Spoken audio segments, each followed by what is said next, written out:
Hi, everyone. Welcome to Wisdom and Wonder. I am your host, Laura McMullin. And in our program, we hope to uplift the mind, expand the heart, and nourish the soul. And today we are in conversation with Amy McTear from One True Voice.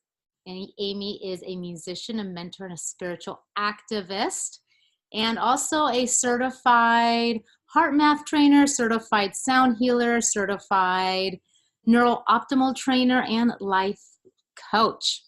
So lots of goodness, lots of wealth of knowledge.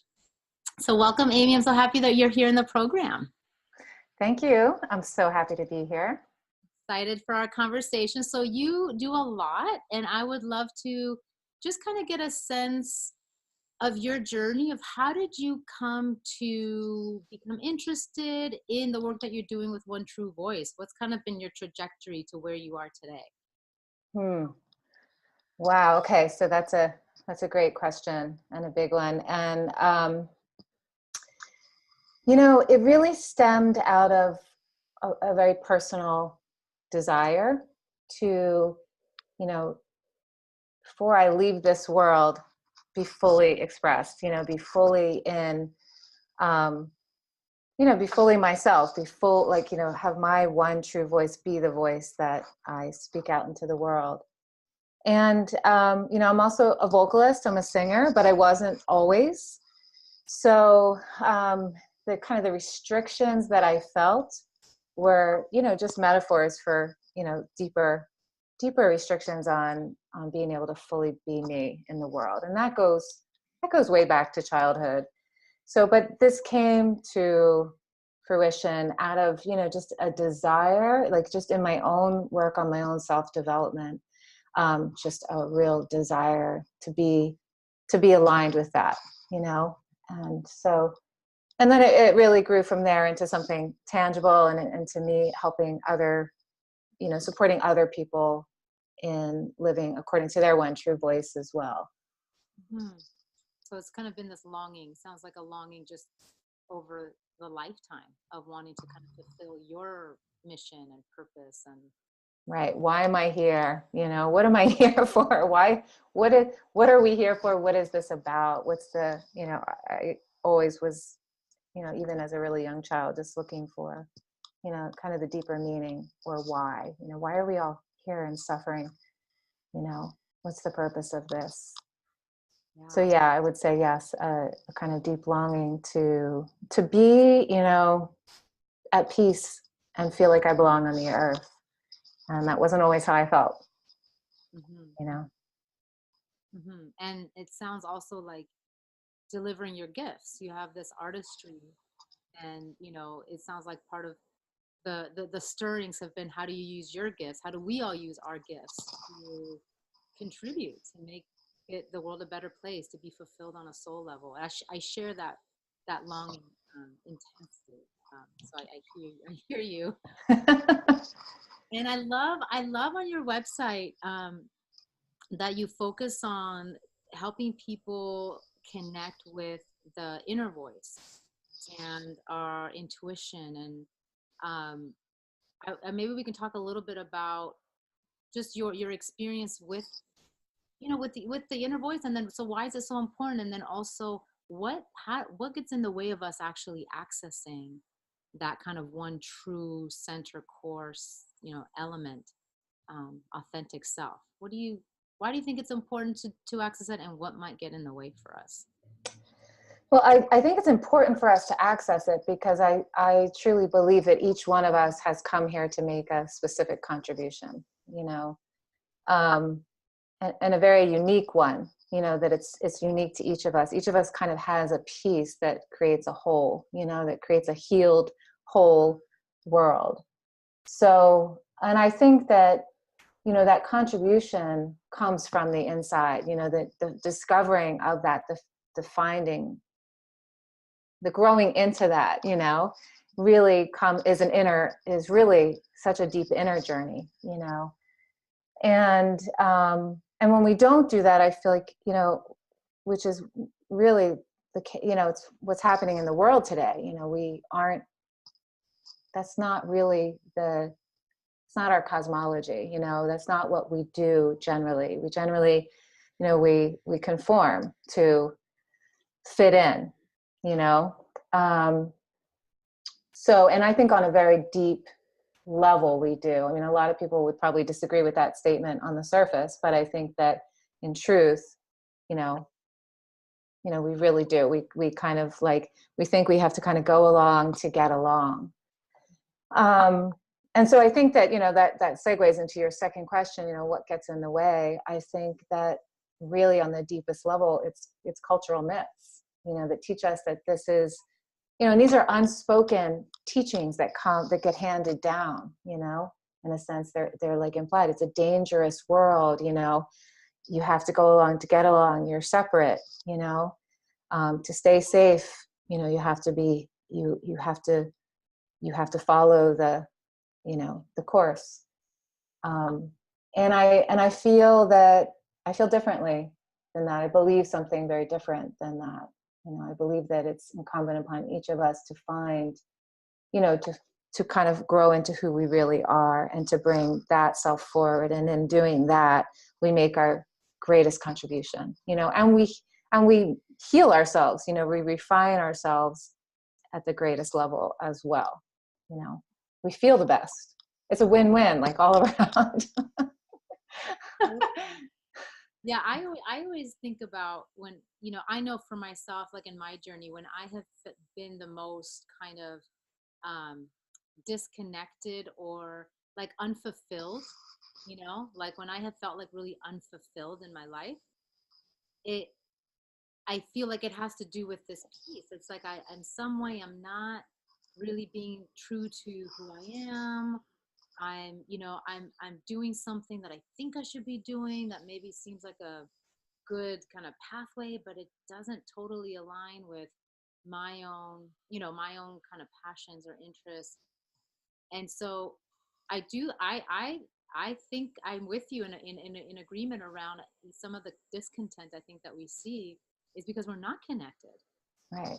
to that deeper part of ourselves because we've been conditioned, like you said, to kind of we've kind of been trained away from ourselves to look to Mm-hmm. everyone else for answers, to look to everything else, you know, for guidance. And what you're inviting us to do is to make a U-turn and turn within, right? And find ways to connect to that deepest, most intelligent, impeccable guidance that we have within ourselves. And just the satisfaction that we gain from that, I think is really, well, it's really profound. I mean, it's like soulful. It's soulful Right. alignment. Right. And it's kind of there all the time, like you described, when you just described how when you've been most discontent, you feel this sense that you're not, you know, you're not in alignment with, you know, who you really are. And I would say like, that's a great description of the inner voice, the true voice, what I call the true voice speaking to you. And it's constantly kind of letting us know, Yeah. you know, but it can be like at various degrees of being buried too, I think, you know, and we can be very disconnected from it. But it's kind of always there. It's kind of always there. And it's kind of just realigning with it, reconnecting to it, and identifying with it as you know, as really the voice in you and you know. Yeah. And trusting it, right? Because there's this element of trust that we Yeah. have to be able, and I think sometimes, you know, I feel that there's just so much noise generally in the world, right? I mean, just Mhm. thoughts, like there's just so much bombardment of information that it can get confusing Absolutely. to be a human being, like, and it can be confusing, you know, and I think so this process of coming back to ourselves is is like it is kind of like a searching for underneath all of this rubble of societal conditioning, like Yeah. what's who am I in all of Yeah.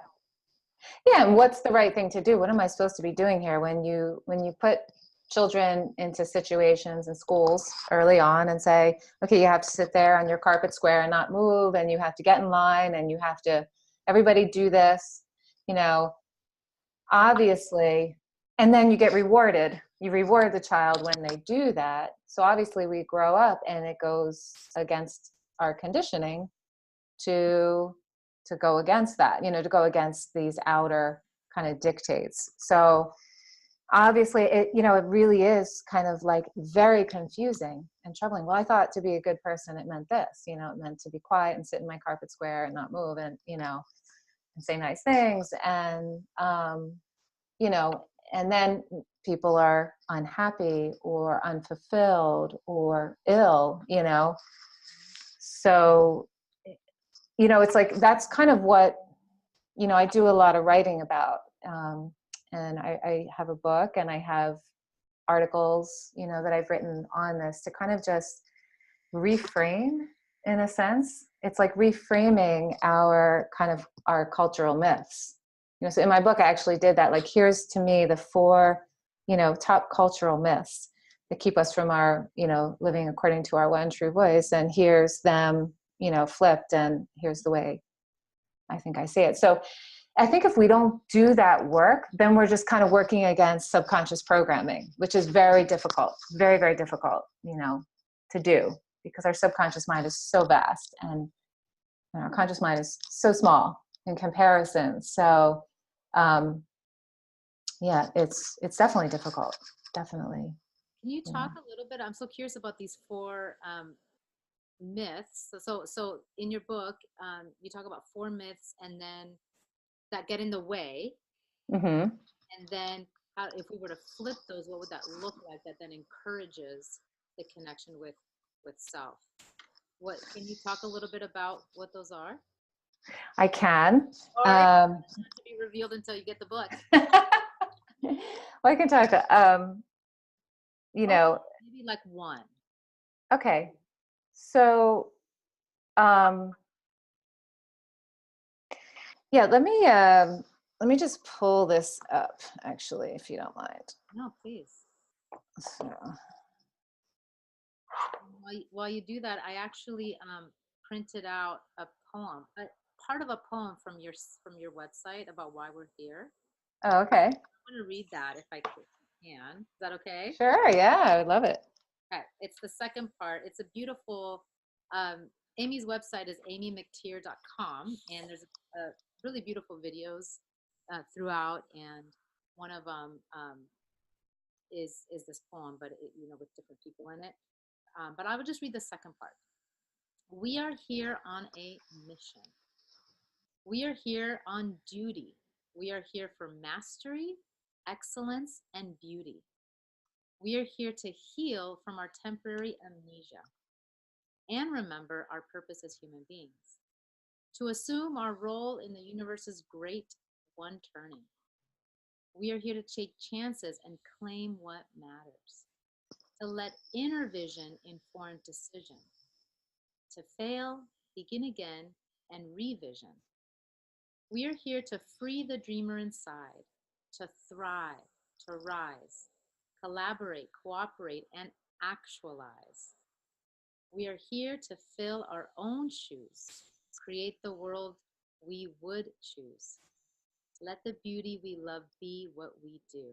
And we need you. Beautiful. Yay. Beautiful. I love this. Love this. Yeah. Uh, so I don't know if you want to speak about the poem or any of the other writings. But one of my favorite things from this particular part of the poem was um, when you say we are here to free the dreamer inside, to thrive, to rise, collaborate, cooperate, and actualize. Yeah. This idea of actualizing our full potential. Yep. Um, I know for me, it's just a driving force in my life, and so I love connecting with other people who are so connected with that. Like you said, kind of like a mandate. It's Yeah. like why we're here. We're here to Yeah. actualize. Um, Yeah. so And actualize, you know, the full expression of who we are. We're here to kind of refine ourselves fully, the best we are capable of doing in this lifetime, you know, right? What else would we be here to do? Yeah. Get I in know. line, sit in your carpet square, become part of a machine. No, I don't think so. Yeah. I think Um, it becomes so exciting too, right? To actually travel that journey. yeah, it is exciting. Definitely, it's exciting. That I kind of call the one true voice, like kind of mission statement or the credo. I say like one true voice is a credo, a community, and a call to action. Because people say, "What is one true voice?" So I was like, "What is it?" It's like it's a credo, it's a community, and it's a call to action. So, um, I really struggled kind of growing up in, going to Catholic schools and being in a conservative environment and feeling like, I wasn't somebody who was, that was made for me. The academic life, I was an artist. I was, it's just more into to creative expression and um, it made me it felt just absolutely defeating to me to not be able, for that not to be valued, for that not to be like nourished. I mean, my parents nourished that in me. And that's one really beautiful thing about my parents is they were so encouraging of that in us. But the world, the rest of it was very much not that for me. So Hmm. it's just all along kept saying, there's something not right here, So the first part of that credo is first, let's get clear about why we're not here, Yeah. and then listing it. And I think I covered it. Yeah. And making it rhyme was fun. That was the first rhyming poem I'd written since I was a kid. Oh. Um, yeah. So yeah, and just to say, why we are here, and that, I don't think that's I just don't think that's what's imparted to us in our lives, what we impart to children. I think there are people who are consciously now imparting that to their children, and that this is in shift, in flux for sure. Um, but it's also just not about you going out into the world and you being the best you can be. It's like, what are you going to contribute? Those two things are absolutely interwoven. You becoming your best self is it's not just for you. That's not going to make you happy. That's not going to fulfill you. you know and I do think there is that model out there. There are people doing that, saying, okay, like really pumped, motivational this, motivational that. But I'm really interested in, like, okay, what are we going to do about this? What are we going to do about these conditions? Where we are, as a human race, where we are in relationship to our universe and how we see ourselves. Like, it's time to really rewrite that, redefine our cultural myth, you know, um, our belief about who we are in relationship to our universe and why we're here. So that is a big, big part of it.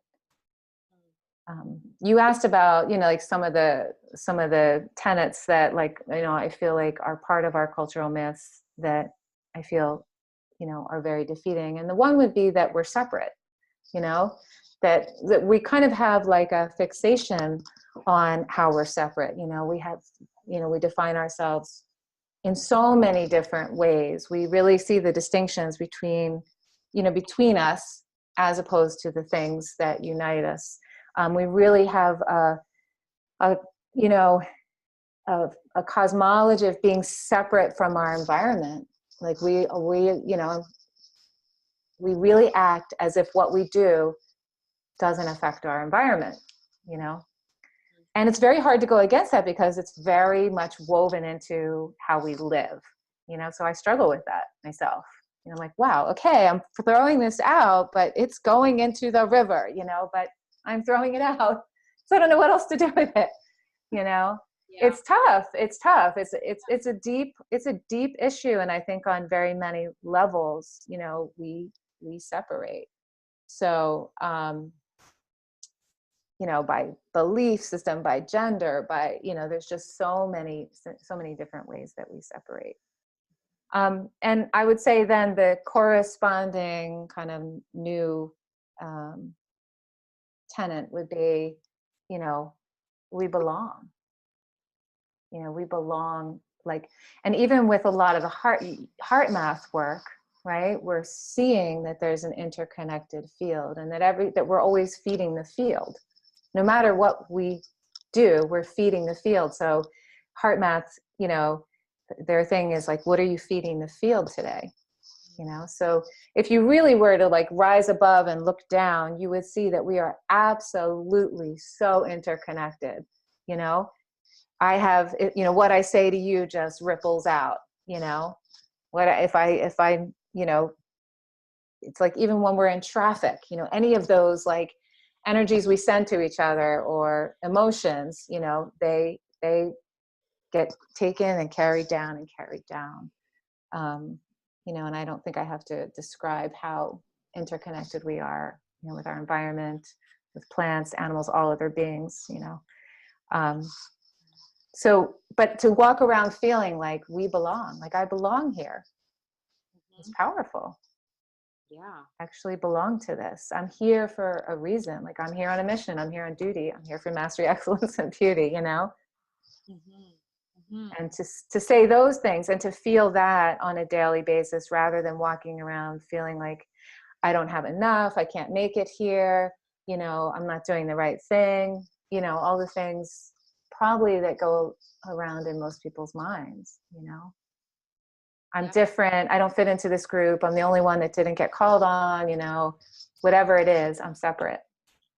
It's more than, I mean, I think it goes very deep. It goes very deep into the collective unconscious, you know, here. So Do you think that that also, so the sense of belonging and interconnection, I'm also kind of feeling in that there's this element of a reminder that we each matter, exactly. right? Like we matter, and what Right. we do makes a difference. What we do makes a difference, and it can be a constructive, beautiful difference, or it can be a destructive, yucky, ugly. Right. Right. But we make a difference with everything that we do, and I think that you know, the invitation that you're, you know, that you're inviting us to consider is, or to remember, is we are fully, deeply interconnected, and we have a tremendous impact, Yeah, and therefore we have a huge responsibility, exactly. right? And Yeah. an amazing opportunity to contribute. Yes. So it's really profound, I think. And you know, and I think, you know, it's like how sad that we are this like miracle, and Mm-hmm. that it's easy to go through life feeling like insignificant. Yeah. Right. Right. What we You really do. know, we really do matter. And it's not even about just puffing somebody up saying, you matter, you matter. It's like, no, you're making an impact no matter what you do. What kind of impact do you want to make? Exactly. Right. So it's like, um, that's real. That's just factual. So even if we don't look at it like, oh, you're the greatest and you really matter. And, you know, the truth is you do matter, you do impact no matter what. What kind of impact do you want to make? And yeah, what a different perspective, right? To kind of look through that lens. That changed my life, to look through that lens of like, wow, I do matter. I'm here to do something. What am I going to do? You know, I'm not here forever. So, Mm. you know, how that just changes, and like to really recognize, it's so important to recognize where we kind of really are usually, you know, where we are in terms of our thoughts and how we feel, you know. We feel like, oh, I don't really matter, or what I do doesn't really matter, you know, what I say, you know, how I act, how I feel, when really all of those things really matter. Yeah. They really do. So I have an interest in helping people, and in myself doing this as well, like, you know, see that and shift your orientation, you know, shift the orientation of how you look out into the world, you know, and it's not about like an egoical thing, you know, it's not about being like, I'm so important. It's just that it's just a fact. Each of us matters. Each of us is impacting. Yeah. And then it does, like you said, it gets fun. It gets exciting. It gets scary too, and sometimes really messy. Mhm. But it gets exciting. Like, okay, I'm making an impact. Like, ooh, I can, you know, what am I going to do here? I can, you know, how do I want to do this? And that's what we each have domain over.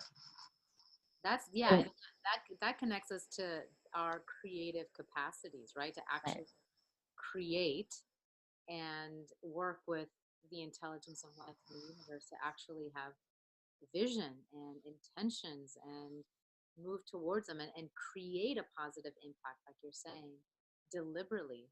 Um, right, and kind of, yeah, I really love this. It's almost like this perspective gets us out of kind of being sloppy, right? Like right.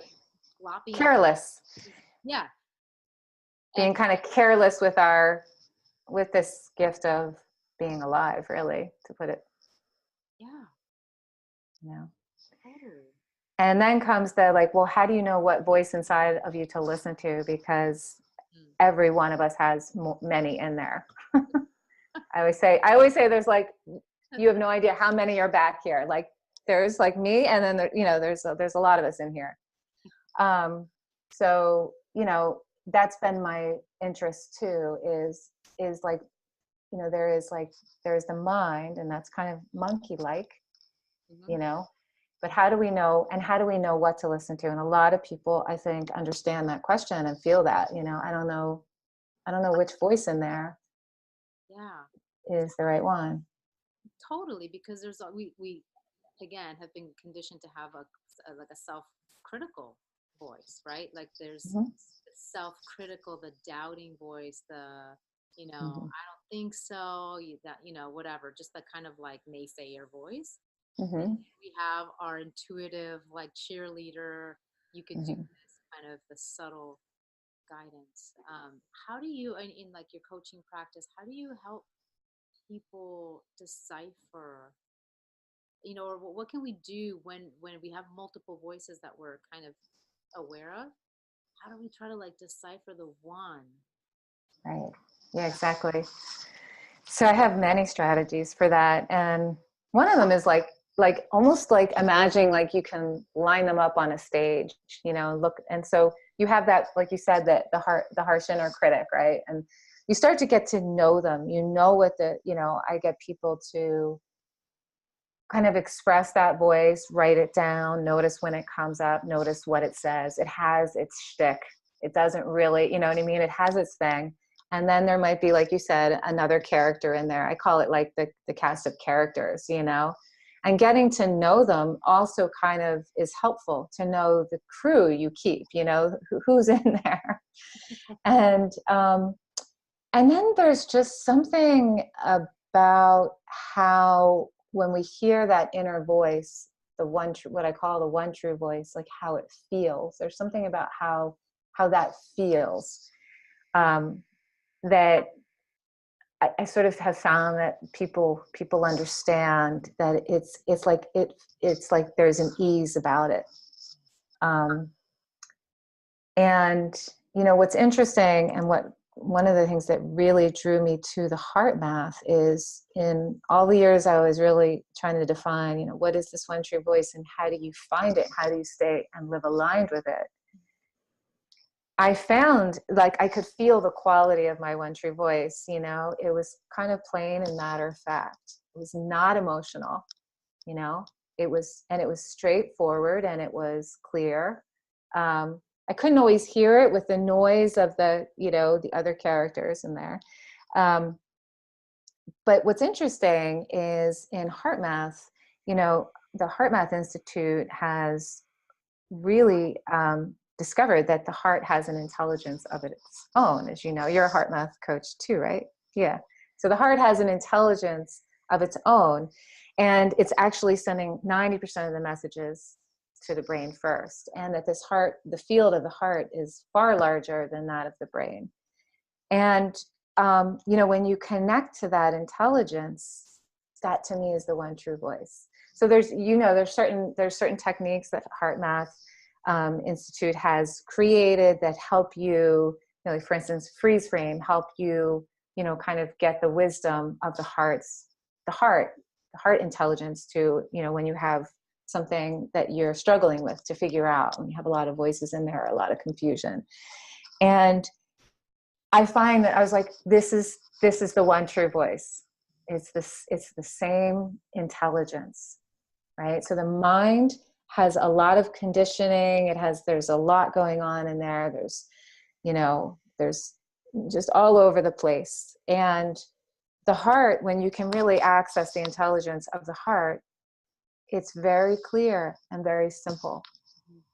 And I have really found that those two, that's the best way I've been able to describe, that it's a real thing. I really think it's like the heart, the wisdom of the heart, the intelligence of the heart. It's like the knowing, the deep knowing. Yeah. Without the mental confusion and jumping around. So, that's, I think it's a practice. And then I think what happens is throughout our lives, we can become overly identified with certain voices, right, of our conditioning, and they become kind of like really internalized. And, we sort of think that's who we are. We create a personality around it.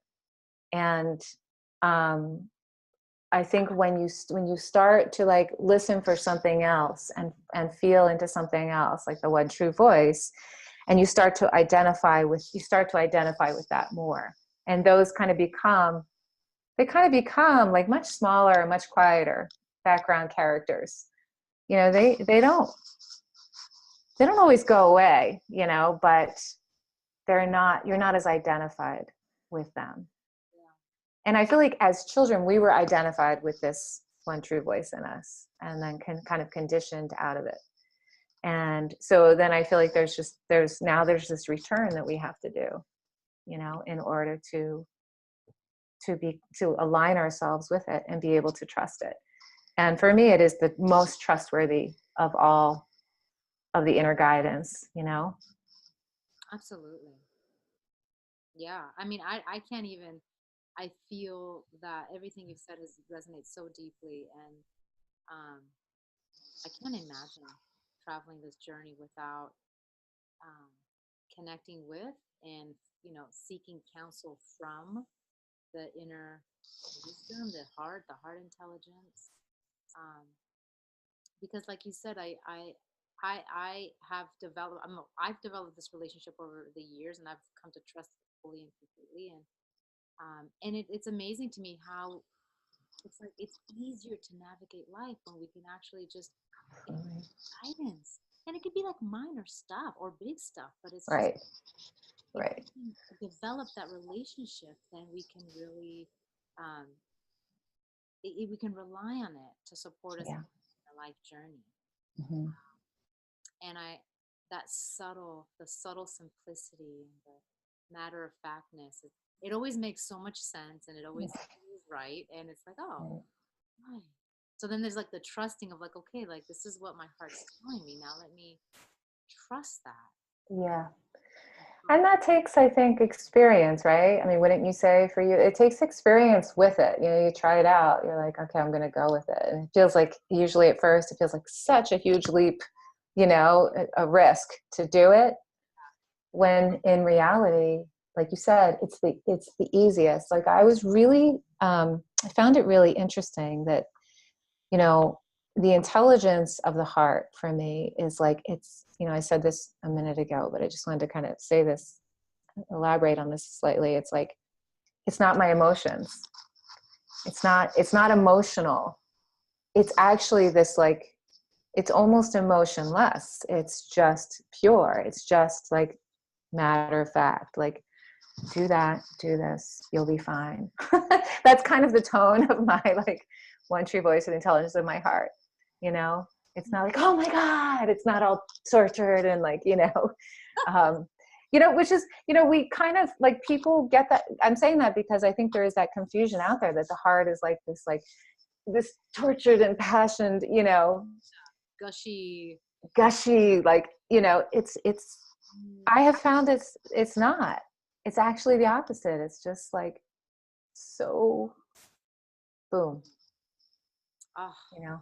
okay. So like, that's really important. That I Yeah, really like. That really landed. yeah, yeah. I think that's really something. Hmm, yeah, that's really something. To like know and then to listen for, because I gosh, this, like, you're like really kind of opening my mind to this right now, because I, as a deeply emotional person, I do kind of associate my intuition with kind of this emotional, guidance. But you're absolutely right. Like, if I think about it, it is a very, I mean, almost like neutral, or just kind of like Neutral. matter of fact, and it's the clarity is so refreshing. It makes perfect sense, and so I really love that you're kind of distilling that for us a little bit. I do. I think that's really important, um, because it isn't about, yeah, it's a deep reservoir of wisdom that speaks in a way that's very clear. Yeah. I think neutral was the perfect word. I have found it to be very neutral. It's like, it's just not alarmed. It's like, well, you could do this now, or you could do this. This is probably going to feel better. That's how it is. And I love it. It's like, Yes. so, and, I've been chewing on this. Like, I study a lot of Dr. Joe Dispenza's work too. And he says, like, emotions are a residue of the past. Mm. They're a response that ripples out, you know um Mm. I don't know. So that's just like something I'm still chewing on. But I do find the one true voice is not in a panic. It's almost like it's so eternal. It's the eternal part of us that it's like, it's like, whatever you want to do here, but like, this might be the most comfortable for you to do in terms of like, living out your mission. It's kind of like always kind of speaking to us like from that place, but not in an urgent way. Yeah. It's like it knows why we're here. Yeah. Like, there's a part of us that like knows, I'm here to do this. Like, I think inside of each human being that exists. Now you can sever you can like destroy that communication and connection, and it can get destroyed because of events and circumstances in a person's life. But I truly believe if children came into this world and you let them go and you followed them and you nurtured them and you know that we each would go, we would just keep going from interest to our purpose. That's what I believe. Yeah. I agree completely. Wow. This is so good. This is so good. I have a new layer of understanding, um, and perspective, and yeah. So I'm excited to kind of like tune into that more, and then just see how, that subtlety and that kind of clear guidance, that it is this patient, wise, and I love what you're saying, because it's not in a rush, and it's also not necessarily, um, yeah, like a bouncy cheerleader necessarily. It might just be like just pointing in the right direction, Exactly. and then we get Yeah. to listen or not. Right. Yeah. I think that's a great description. That's such a great description. It's not the cheerleader, and it's not the one who's like putting us down.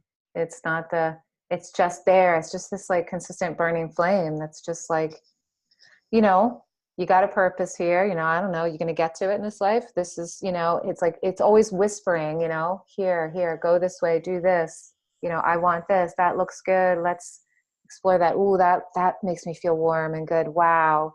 You know, but it's like, well, just neutral. Yeah. Yeah. And I think this will be a great place for us to kind of to wrap up, as we think about this, in the one true voice, and this kind of neutral, subtle, always present, uh, voice and guidance um, that in some ways I think when we do, oh, I was going to say, it's so subtle sometimes, and it's inklings, right? It's like just little nudges, and so the more that we get connected to it, and the more that we kind of like follow that little nudge, like maybe I should reach out to that person, or maybe I should grab this book, or maybe I should go to this seminar, this workshop. Like it's those subtleties too that keep kind of leading us. And so the more that we connect with it, the more we trust it, the subtle guidance, um, the more that we kind of are being guided from within in really comfortable ways, like you were saying. um so I call it, like, for me it's like the golden compass, and it's just always there, steadily guiding me. Hmm. So this is really, thank you for sharing so much of your perspective. It's been so enriching for me, and I'm sure for those who are watching.